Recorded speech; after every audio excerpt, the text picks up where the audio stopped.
السلام عليكم ورحمة الله وبركاته. معاكم عبد الله فيديو جديد. بصوا يا جدعان، في ناس كتير قوي بيقعدوا يقولوا احنا الحمام بتاعنا بيموت فجأة.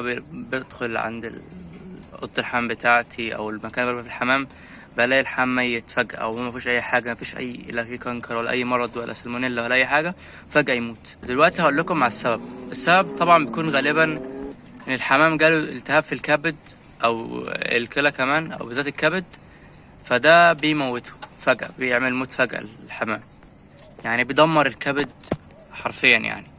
فدلوقتي ده بيكون بسبب انك يعني التراكمات بتاعة الاكل، مثلا لو بتاكل علف، الاكل عموما بيعمل تراكمات بالوقت على الكبد لحد ما يدمره. فالنهارده جايلكوا بالحل. انا طبعا بقالي مدة ما اعملش الحل ده، بس هنبدأ نعمله سوا وهنعمل كل حاجة سوا ان شاء الله، والدنيا تظبط عندنا كلنا. وللاسف انا خسرت حمامة تقريبا غالبا بسبب الحاجة دي، لسه خسرها تقريبا من اسبوعين كده. طلعت فوق لقيت الحمامة بايضة وميتة. دلوقتي معانا ايه؟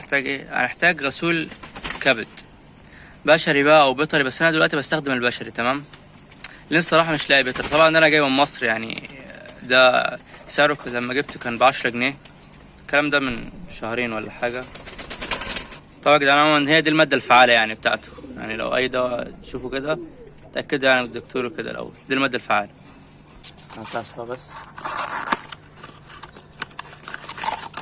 هو ده. الجرعة لو بتربي جماعي هتدي 5 سنتي او 5 ملي يعني بالسرنجة كده من ده. ولو عايز تدي فرد في بق الطائر على طول، هندي ملي واحد في بق كل طائر. انا عن نفسي هدي لمدة 5 ايام، لاني بقالي مدة ما اديتش يعني. ان شاء الله كل شهر مثلا هعمل الجرعة برضه، هعمل كل 3 ايام كل شهر، 3 ايام كل شهر، عشان نحافظ على صحة الطيور بتاعتنا. يعني ده بيطهر الكبد بتاع الطائر، يعني ما بيخسرش في حاجة، يعني بيفيد الطائر، كله فوائد يعني. طبعا قبل الاستخدام لازم نرجه كويس يا جدعان، نرجه كويس جدا، عشان في حاجات يعني الدواء يتمزج مع بعض كويس.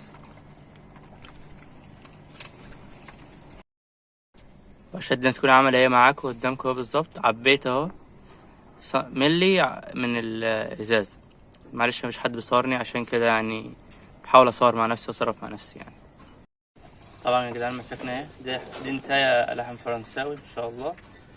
نفتح بقها كده، نحاول ندخل بس دلوقتي ندخلها جوه وبعدين نديها وبس كده. طبعا يا جدعان بقى نلف على اللحم كله كده، وندي كل واحد سنتي في بق لمدة 5 ايام. وبعدين هنكررها كل شهرين، 3 ايام في الشهر. انا هعمل ده اللي هعمله يعني ان شاء الله. كمان الفترة دي نهتم بالفيتامينات بتاعت الحمام، وان شاء الله بس انا اخلص الجرعة بتاعت ال5 ايام من الهيباتيكم ده او الغسول الكلوي، وهنخش في جرعة او في يعني ندي 5 ايام جرعات كده مالتي فيتامينز، فيتامينات يعني مجموعة فيتامينات واحماض امينية، لانها مهمة عشان الفترة اللي داخلين فيها، وكمان عشان نحافظ على صحة طيرنا بقى ونتقي الله فيهم. وطبعا بعد الجرعة دي يا جدعان ملاحظة، ممكن تلاقي الحمام كاش شوية او حاجة، بس ده طبيعي، ما تخافش يعني، ما تخافش، بالعكس ده كله فوائد للحمام، ما فيهوش اي اضرار. وانا دلوقتي اديت الحمام قدامكم، طبيعي انه يبقى كاش شويه، لان ده بيطهر الكبد بتاعه.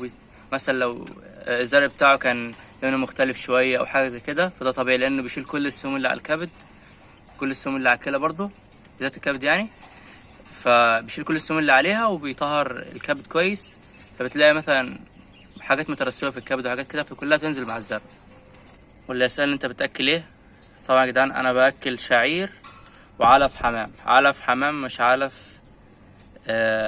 علف كتاكيت وفراخ كده، تمام، لان علف الكتاكيت والفراخ 23% بروتين، فده بيقتل الحمام. طبعا انا كنت باكل كلفة زمان، بس انا لقيت ان ده احسن، يعني كل واحد ليه اختياره وكده طبعا.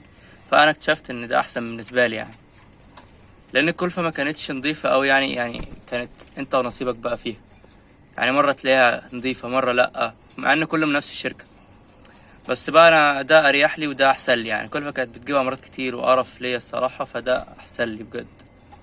طبعا ده يا جدعان كان فيديو النهارده، وده برعي برضه، عايزين نشوف له انتهى ان شاء الله ونجوزه كده، خلاص الولد كبر يعني. يلا اتمنى الفيديو يكون عجبكم، وما تنسوش اللايك والشير والاشتراك في القناة. وكان معكم عبد الله، ودي قناتي. يلا، السلام عليكم.